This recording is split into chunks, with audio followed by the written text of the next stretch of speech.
राजगडच्या पायथ्याला पोचलोय खरं, पण अंधारात राजगड चढणं म्हणजे थोडं अवघड आहे.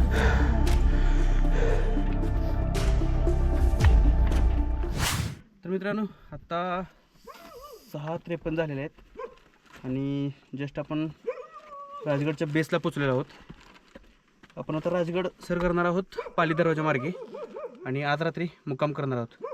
आता सामान जे जे आपल्याला लागणार आहे उद्याच्या रेंज ट्रेकला ते सर्व आपण आता आवरणार आहोत आणि राजगडला चढायला सुरुवात करणार आहोत.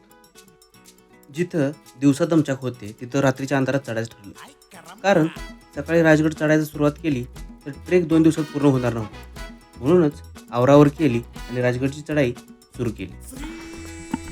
तर मित्रांनो, आता आपण जस्ट राजगड स्टार्ट केला आहे, क्लाइंब करायला सुरुवात केलेली आहे. तर म्हणजे किती वाजले असतील आता?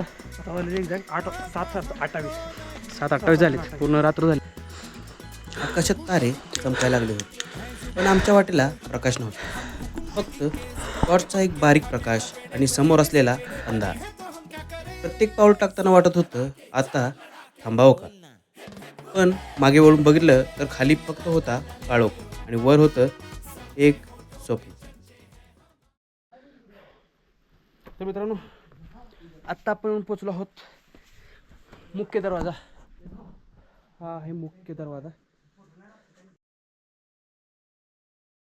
कसं बसं अंधारात वाट काढत वर पोचलो तर ह्या पोरांचं भलतंच काहीतरी. त्यांचं म्हणणं होतं सनराईज बालेकिल्ल्यावरून बघायचा. तर मित्रांनो, निर्णय असा झाला आहे की आपण आता निघालोय बालेकिल्ल्याच्या दिशेने. आपल्याला बघायचं आहे स्वर्ग. हे हालतंय. मित्रांनो, भेटूयात बालेकिल्ला सर होते की नाही बघण्यासाठी राजगड ते तोरणा सिरीजच्या पुढच्या एपिसोडमध्ये. तोपर्यंत जय शिवराय.